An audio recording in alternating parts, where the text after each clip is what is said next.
To the road to growth, success of an entrepreneur. We've raised the bar. Learn firsthand from successful business owners and create your own path to success. I'm going to show you how great I am. It's time to hit the road to growth with team lead of the Enriquez Group, Realtor Vinny.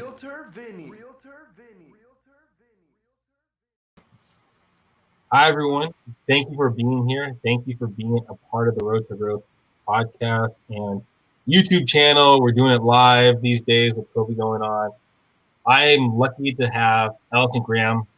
You know, looking at your story, reading your book titles, reading how you describe yourself, I love, how you take it. So you're a resiliency coach, media contributor, and an author. That one's just the author, but it's all fantastic, and your book title is fantastic.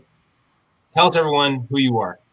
All right. Well, that's a broad question. Who am I? Awesome to be here and get to chat with you. And I know this is it's such a, who knows where this conversation is going to go. So my work is all about helping high achievers do everything they do without the guilt and the stress and the burnout.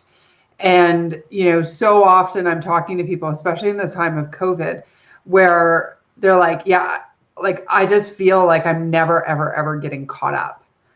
And, when they're relaxing, they feel guilty because they're not doing the work. And when they're doing work, they're, feeling guilty because they're ignoring their family. And so a lot of my work is around those types of topics that can help them get out of their own way and, start to find a bit of contentment and joy and excitement for the life again, even in the midst of the tough times. So is it defining basically this is your work time, this is your relaxed time, your family time, or what's, I know it's a lot more in depth question, but is there spark notes kind of thing? Yeah. So you know what, here's why the answer is not the same for everyone, is because it depends how you operate. If you are most joyful when you're working, if somebody told me, you can't create on Sundays because that's weekend time, I would be absolutely miserable because I love to write on whenever I feel like writing. Right. So we have to find our own rhythm, our own flow.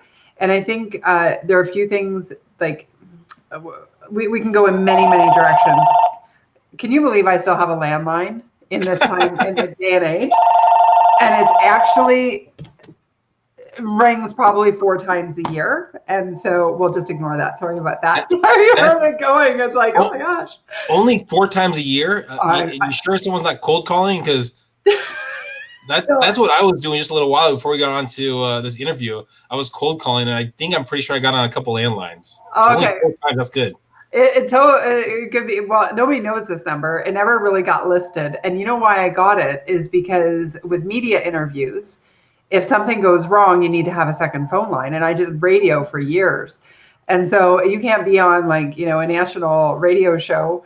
I'm up here in Canada and your cell service goes, down. Now it's more reliable, but anyhow, that's So I think there's no one answer, and it's understanding and getting really super curious about what you actually need and what your flow is, and even the time of day that you're most focused. I don't know if you've talked a lot on your show about the magic morning routine that everybody pump up in the morning and do your exercise and all of that. And the truth is, if you're someone like me who does your best concentrated work in the morning, first thing when you're right out of bed, then you trying to do what somebody else, some morning routine guru is telling you need to do, is basically setting yourself up for failure for the day.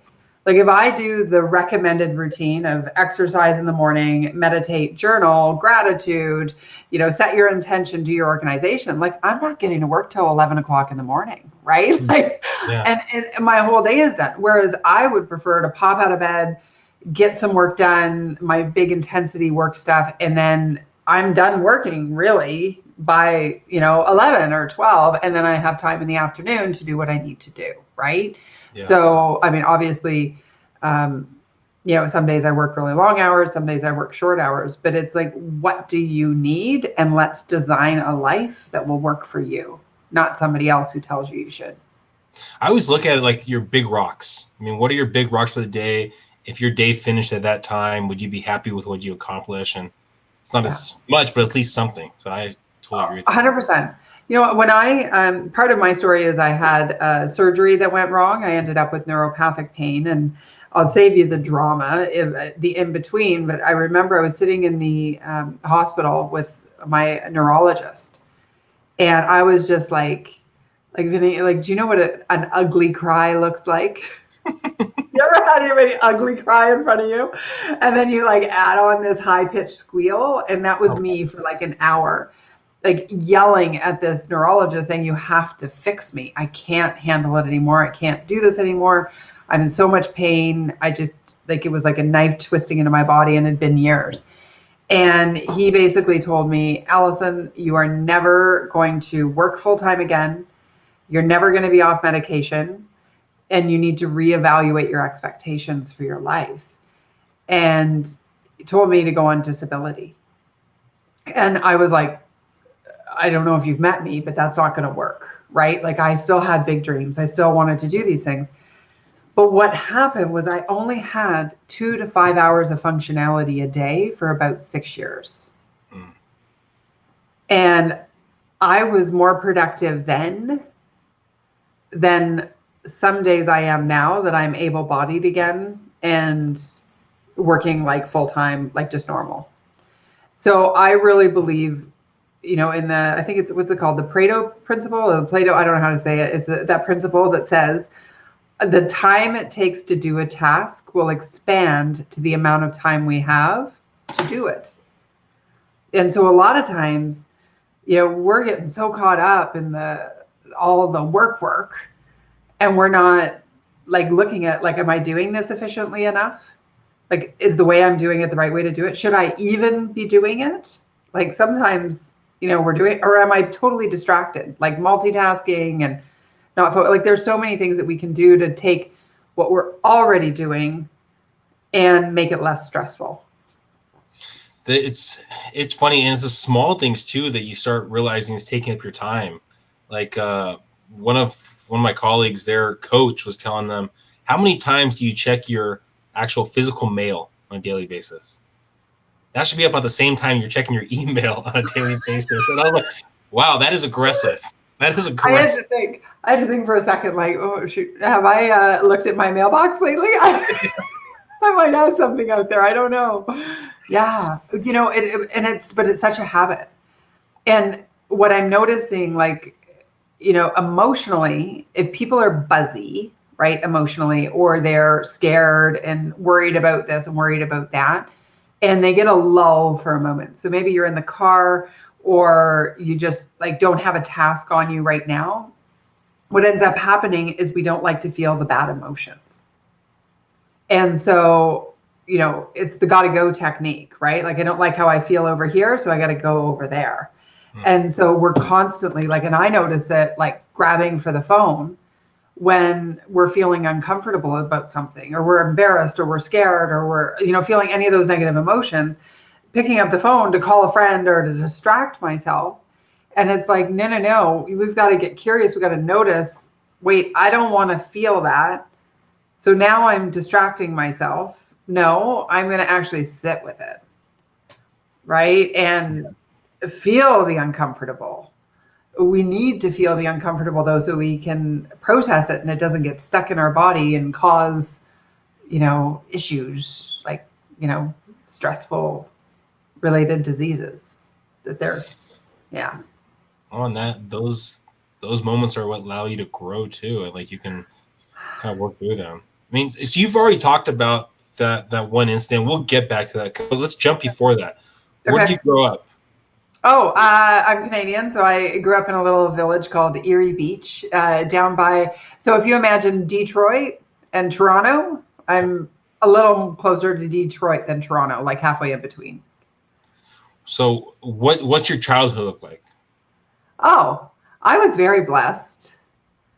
I will say that for sure. However, I had a lot of trauma. So what I mean by that is, what I call that, well, no, I had some things go wrong, but I ended up with an eating disorder.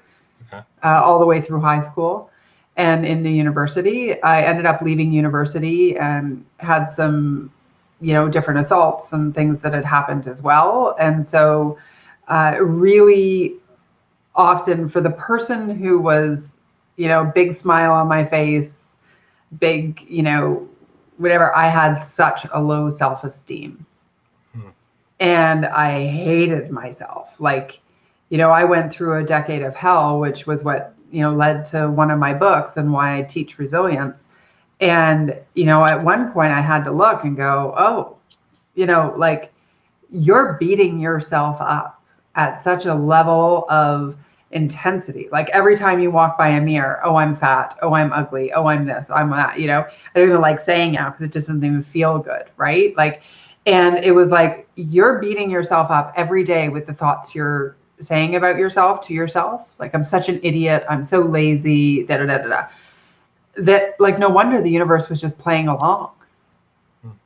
Right. Like I had 8 major breaks, bone breaks, like a nose, like I got hit by a NASCAR tire when I was changing it. I broke my toe. I was skiing and I broke a wrist and my knee. Like somebody ran into me, like a really experienced skier, just like ran into me and put me into the trees. Like I was like, what's wrong? What's going on? Why is that? And I'm like, Allison, you're just, anyway, I mean, maybe that's a little woo woo for your audience, but I was beating myself up all the time. And I think so many people are talking so poorly to themselves. And when we can find a way to change that conversation and find the good in who we are and embrace the faults and be okay with the worst, then we actually end up with this whole new level of freedom and we're not controlled by all the negative. Where do you think that negative mindset came from? It sounds like you're fairly athletic, fairly outgoing. Yeah. Where was that? Where do you think that's coming from? A couple places. There were some assaults, right? Like sexual assaults young in my life. So that definitely played a huge role and I've healed from that. I don't talk about that a lot, but you've brought it out of me. Well done. Well done. Pull the interview. So that definitely shaped a level of shame, I think I would say, underneath everything because nobody knew about it, right? Like it wasn't public. So that's one piece. The second piece would have been, I would like the body shaming in many ways is because I'm actually quite a fairly big girl. Like I'm 5'9" and I'm not like nobody's ever going to call me, skin and bones. Although, I wish I was as fat as I was back then, or I thought I was, so I had this really skewed perception because I was a foot taller than most of the people in my class, right? Including the boys, right? And so, they nicknamed me Gorilla Arms in grade 5. Like, come on, right? We wouldn't get away with that now. Although I did love Dr. Axford, Mr. Axford, but he named me Gorilla Arms. Anyway, that was embarrassing. So there were a lot of those little things. And also, I remember a story. I came home with a test and my mom was like, why do you have 2 numbers on it? And it was a 97% in red ink. And then underneath it was 67%. And I had actually covered the 97% so I could show my friends that I had done poorly. So this pattern of succeeding and then feeling bad about it because other people weren't getting that opportunity and then cutting myself down was ingrained very, very early through whatever psychologically happened back then. And I've spent a lot of years overcoming that and working through all of that. And now I can I wouldn't let myself say something negative about myself, like without correcting it. So was that an outside source or is it more internally that allowed you to kind of overcome those insecurities? Well, I read hundreds of books. Okay. It was like, so I'm a self-help junkie, right? If I had to be addicted to something, it would be that. So in my 20s, I started reading like Tony Robbins, that kind of idea. And really just kept doing it. Like I used to go when I was a bartender and would actually have a Friday night off. I would go to our local bookshop, right? Like Chapters, you guys would have Barnes and Nobles. And I would like go and pull every book off the shelf I could afford. And I would walk up with this big stack. And that's what I'd spend my tips on, were books, to figure out how to get out of this sense inside of me that like I was completely flawed as a human being. And, you know, it's interesting because it's like when you're a kid, you don't have the perspective, right, that you have as an adult. But so then you internalize, oh, I'm wrong. Oh, I'm, you know, loud. Like, you know, back then we would have said a girl who talks too much is bossy, right? Oh, I'm bossy. You know, like I can't do that. Or, you know, you're selfish because you're advocating for something that you want. Or you're too big for your britches, or you think you're hot stuff. Like I remember all those phrases being accused, like every kid gets.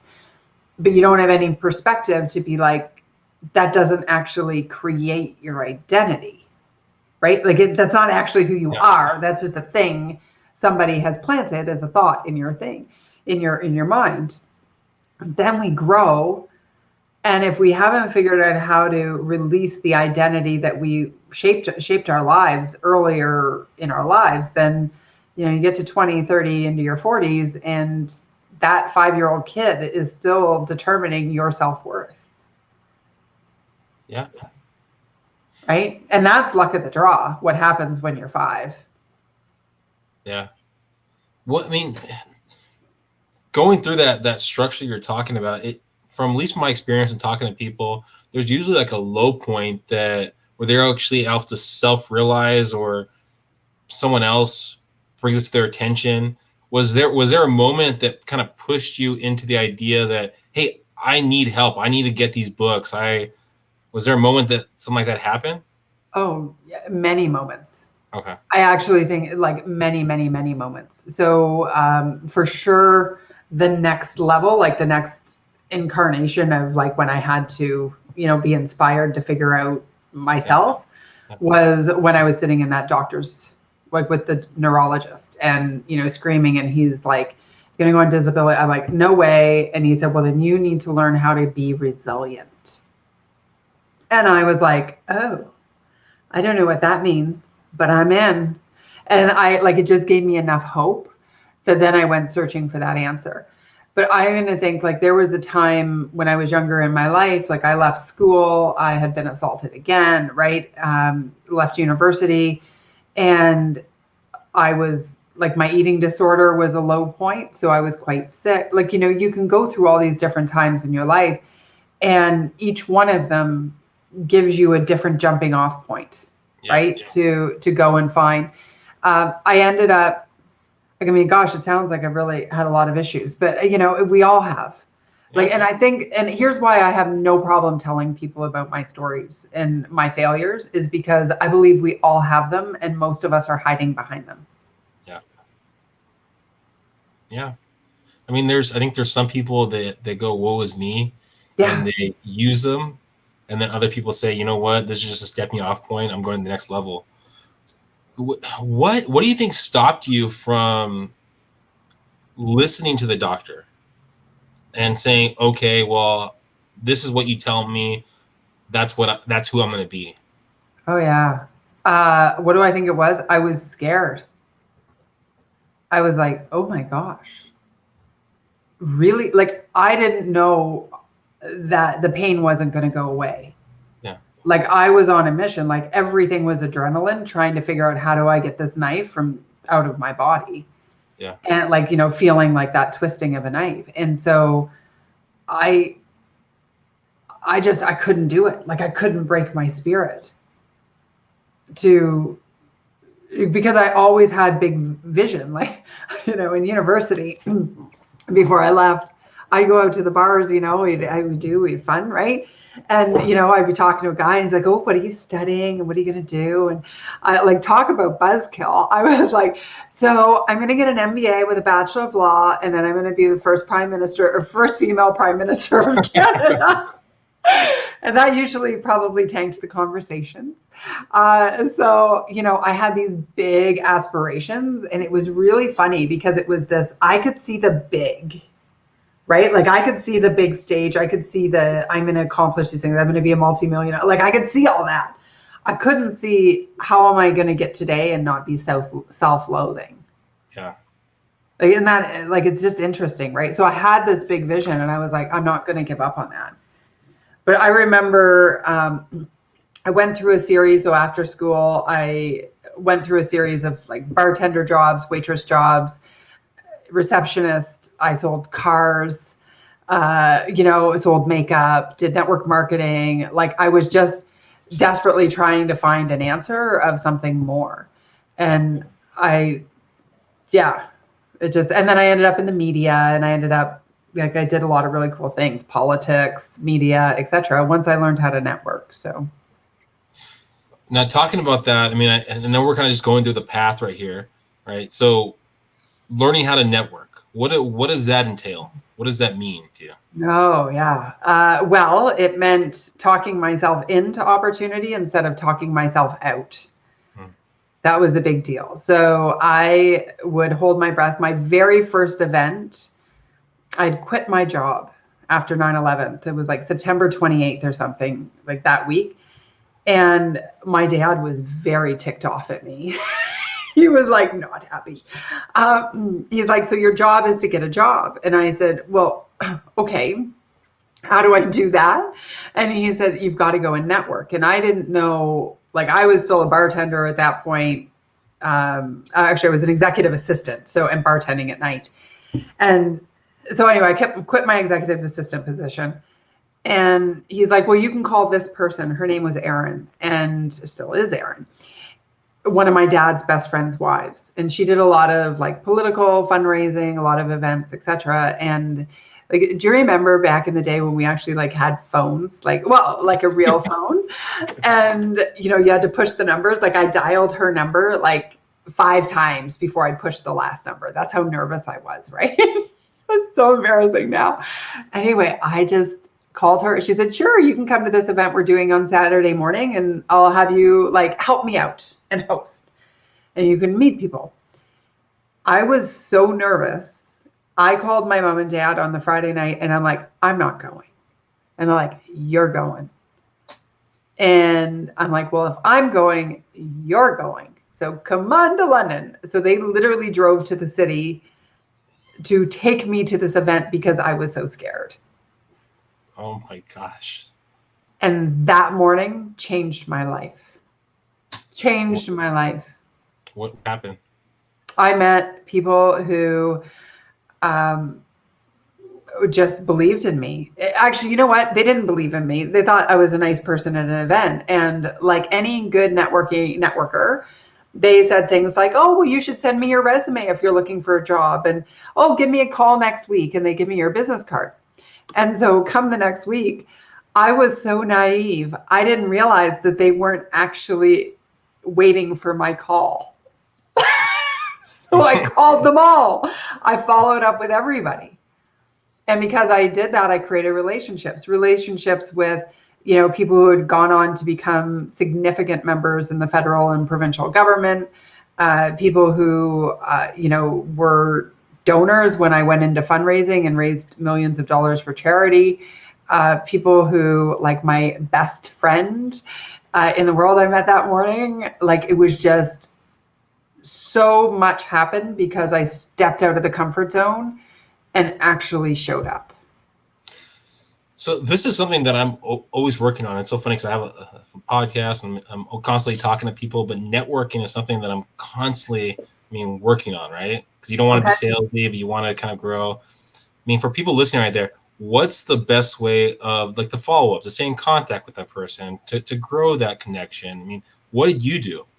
It depends on the situation, right? So what kind, it shifts a little bit. I think the best follow-up is the one where the seed is planted when you're in person. So I would never leave somebody without saying, like when I was actively out networking and building my network, I wouldn't leave somebody without being like, oh, you know what, I'll be sure to send you that. Or, oh yeah, I'll call you next week. And then I always just did, right? Like that was a huge piece. A lot of times people fail to do the follow through. And you know this in your real estate business, I'm sure, right? Like if somebody calls you and you don't call them back, well, they're moving on to the next person. Yeah. Right. And yet it happens so often. Like I've been at events back before COVID when we actually had them, where I'd say to people like, oh, I want to buy that. And like, give me a call. And they like would never actually call me. I'm like, oh my gosh, you're probably sitting there going, why don't I have any sales? And I've like literally uttered the words, I want to buy from you. And you have chosen not to sell me, right? And like people do it all the time. And I know I've done it on occasion as well, right? It's just human nature. We get busy, we don't go. So a few things, master the follow-up. In terms of touch points, now it's really quite easy. I think, actually, I shouldn't say it's really easy. You can be more creative, right? So you can, if somebody's posting on LinkedIn, you can start commenting. Don't just like it, actually comment. Comment 6 times on different art, not the same article. That would be really ridiculous. I really like this and I really like that. No, different posts, different articles, even commenting on. So if you have an executive, what I've found, a lot of executives who I'm selling my corporate training services to, right? They don't necessarily post themselves, but they'll like other people's posts or they'll comment on other people's posts. So then you can reply to their comment on that. Right? Like even anything to get on their radar screen is helpful. Also asking people for introductions. Hey, listen, I know you know so-and-so, would you make an introduction? And, the challenge with that is often people will say, if you ever know anybody who needs to, buy a house or sell a house, well, nobody's going to wake up in the morning and go, oh my gosh, how do I send Vinny a referral today? Right? Like it's just not how people think. But if we can be really specific and say, hey, listen, I think, your neighbor is talking or, whatever. I don't know how you would do it in your industry, but being like, I think this person, would you make an introduction? Like be very specific and then make it really simple for somebody to introduce you to another person. Yeah. So it's got to be specific and it's got to take them less than 2 minutes to do. That's really, for anyone listening right now, that's straightforward and simple advice. Now, with the advice you give, you can tell people listening right now, you're a consultant. You've done the business, you've done the work. So what started allowing you to start your business, do the consulting, writing the book? You were just a bartender. You were doing odd jobs and one day of networking, and now you're kind of, what took you to the next level? Yeah, it was a little bit more than that. Okay, so no, I understand. It does sound pretty disjointed. I don't know if anybody's following this story because like we've gone from my 5-year-old to my 20s to my, like all the way around. But I hope, a little piece will trigger for people. Okay, so working as a receptionist, bartender, get the executive assistant job, quit that 6 months later, say I want more, go to this event, follow up with everybody who I meet, get connected onto a charity fundraiser committee, go into that move. Oh my gosh, it was the head of a lawyer. He was like, 70 probably at the time. And his name was Angus McKenzie. He's passed away, and I am truly honored that I was a part of his life because he was such an incredibly giving man. Anyhow, the very first, it was a Tuesday after that Saturday, I was so nervous. I met him at his firm to go to this first meeting for this Music Reigns. The internet didn't exist back then. It's not like I had any idea where I was going.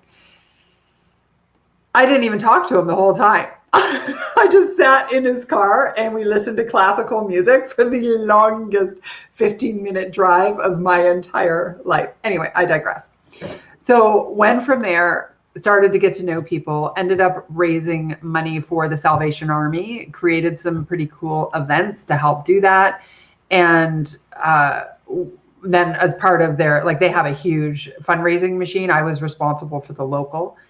Did that, and then that was going really well. And I started to get into the newspaper as there was this column called The People You Know.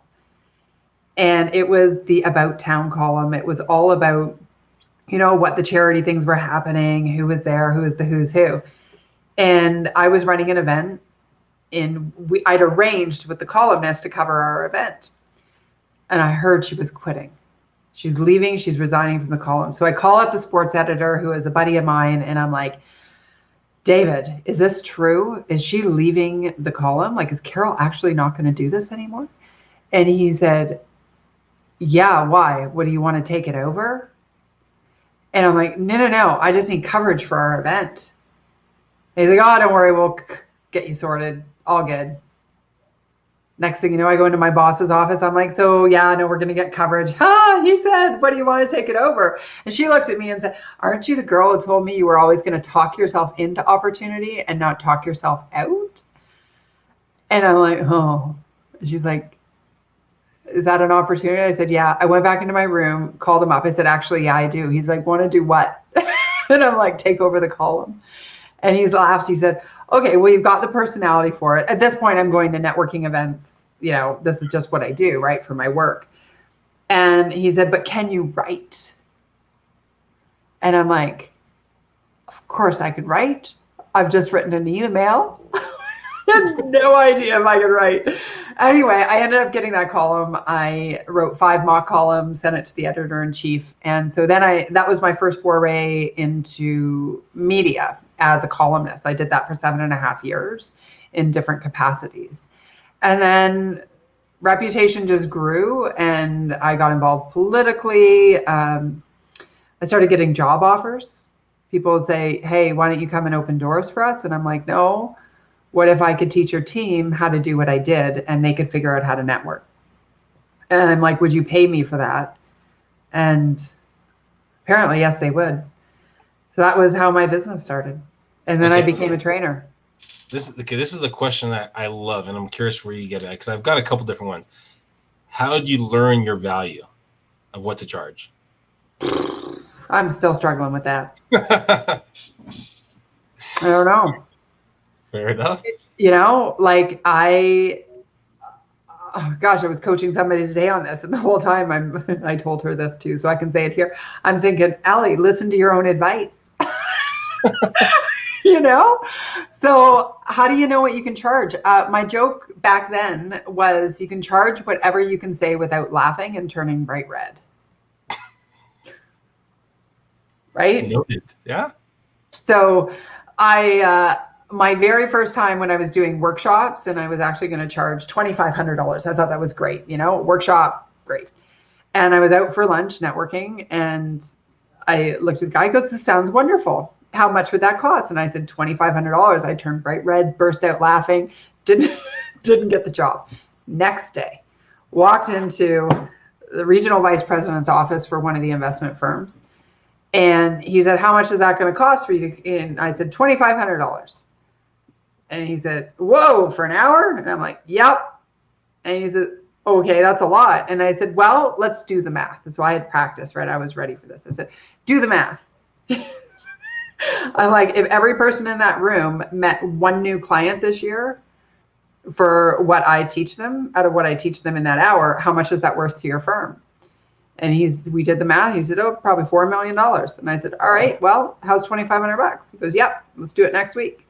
And that was when I learned you gotta just be strong in your feet. Now, obviously my fees have increased since then, you know, with the speaking, but that was a huge, huge deal for me back then to, you know, do that. I was fairly green in business. What changed in that one night? Oh, I was so embarrassed. I tell you, embarrassment will fuel a lot of energy, and I was never going to do that again. And it was also the first time I learned a little trick. I should probably not tell you, but I will. Is that when you're really scared or when you're going to cry and you don't want to cry, you squeeze your butt cheeks together. And so I remember sitting in that office with him, and I'm going, do the math. And I'm like, just like, you know, hold on to be like, yeah, because you can't cry and you know, if you do that. So high value in this podcast you're offering here to your people. So we had a comment from before. This kind of cuts us out, but says, stop working if I don't feel productive. For me, that would be around 3 p.m. I wake up early, exercise, do affirmations, then start calling, texting, email clients from 9 to 12. That's my productive time. I do follow up in marketing in the afternoon, but sometimes I feel like I lose steam. Yeah, I'm a huge believer in naps. Can you nap? Can we talk to him, or no? We can't talk to him, eh? No, this is the older one, but yeah, someone else agreed to saying the same thing. Sometimes I get up at 3 a.m. and tired by 3 to 4, and because I've been really productive. I mean, the thing is because this is the problem with these morning routines, right? So here's where I would flip. So that one fellow who offered the question. So I'm doing all the exercise, everything in the morning. Now, if you love it and that drives you and that's what fuels you to 3, then great. If not, flip it. Do your exercise at 3 o'clock in the afternoon and then get that second wind for the rest of the day.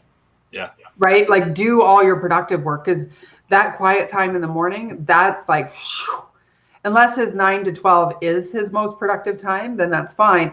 But like I do all the exercise and the morning rituals and all of that, but I do it at night, or I do my planning at night. And the other way you can do it, if you want to add some of that stuff in, is to task stack.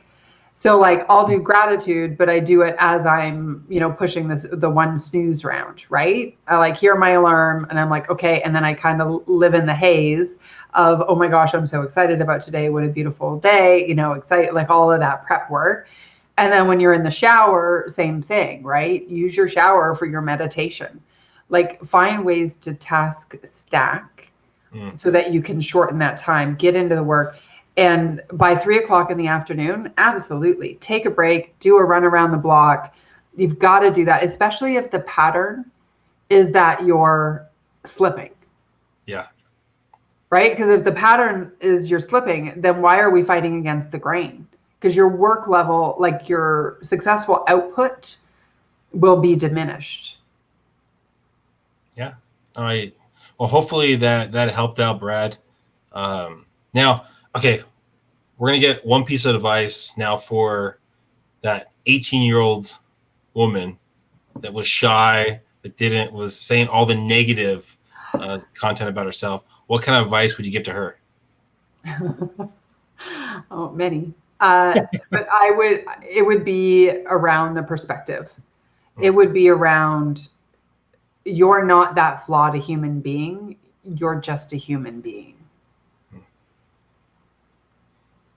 Yeah, I mean, I think that sometimes, and I can only imagine, I mean, especially growing up today with all the social media and everything going out there, it'd probably be almost more amplified, kind of yourself. And yeah. These poor, because for some of them, they're too young. Their brains aren't even, fully formed yet, right? And adults are 55 years old and calling me and going, I'm totally stressed out, like I'm addicted to, whatever, like Instagram or, like if we can't figure it out as, people over the age of 30, what are we expecting our kids to do? Yeah. Right? Like even I saw a friend of mine, I'm like, oh my gosh, you had an incredible vacation. Like that was great. She's like, she starts laughing. She's like, oh my gosh, it was the worst. If you saw what was happening, they were divorced 2 months later. They separated. It was that bad, but on screen, it looks phenomenal, right? Yeah. And so, we're comparing ourselves to these moments in time. And, the human experience is messy.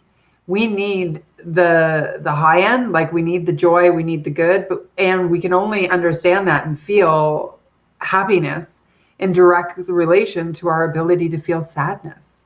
Yeah. Well, you even said it on here where you're like, oh my gosh, it sounds like I've had such a horrible life. We're talking about all the struggles you've kind of gone through and worked through it. We're compiling all these moments into 30 minutes, 40 minutes of this podcast right here. And when you're talking about on social media where we see a picture or a video of a week-long vacation and you're like, yeah. Yeah, you think it's really great. But the thing is that nobody's life is great all the time. Yeah. And, my hope is that even when things are going wrong, and this is where I really, try to practice from a place of when things are going wrong, I can still feel joy, I can still feel gratitude, and I can still feel contentment, even in the middle of a total shitstorm. Yeah. And if we can get to a point of that, then we have freedom in our life, in our being. Well, talking about, and hopefully the next 5 years is not a shitstorm, but let's say we're No. talking to you 5 years from now. Where are you going to be? What's going to be your story? I hope it's a continuation of where I am now, which is in a very, beautiful, peaceful spot, and really with a mission to help serve people and help them get out of their negative storyline and step into their own brilliance, get out of their own way. So doing that in terms of business model, I'd love to be back on stages speaking. I'd love to be in front of audiences, of course. And I'm also enjoying serving people on the virtual stage, right? So speaking, so I can't imagine, now I have no idea what the future holds, and I'm totally open and curious about uncertainty. But I hope, that I'm still doing what I'm doing, just on a bigger level, reaching more people, talking to more people, writing more books. I mean, I've got 4 at this point. So let's up the ante. And we actually met on Clubhouse. And so, I mean, growing that platform. So if you're on Clubhouse, you might be able to have that one-on-one interaction. So yeah. Oh, I love Clubhouse. Talk about addiction. Are you enjoying it? Are you loving it? I haven't partaked as much. I was when I first started going, and now it's just trying to find the right room to get into, because some rooms I'm not really figuring it out too much, and then other rooms I'm just like falling in love with it. Yeah. It's really finding out the right room that kind of connects with you. Yeah, and you know what? It can be really a time suck, right? Yeah. It can be, and it also, like, it's led to new conversations with people. Like, what a grateful, like, whatever room it was that we were in together, right? They all blend together. What a great thing. And now here we are talking, right? Oh, exactly. So, so there's been a lot of benefit that's come out of it, and I'm enjoying it. And I also am, like, I got to know when to turn it off. Yeah. And over time, we'll see where it takes us. So if you're listening to us on the actual audio platform, there's probably a lot of changes that happen to Clubhouse, I would assume, by then. So if you're watching on YouTube, partake in Clubhouse. And if you're looking for Allison's service, what's the best way of them reaching you, finding out new books you're bringing out? What's the best way, Allison? Definitely come on over to allisongraham.co. So it's .co. And I'm there. I'm on LinkedIn. I do a lot of work on LinkedIn, and Clubhouse is my new fave. So I'm accessible. And of course, if people are, just feeling like they're doing it, but they've got all the burnout and the stress and the guilt and all the stuff that we've talked about, or really beating themselves up, I offer coaching. So that's an option as well. Well, perfect. Thank you guys for listening.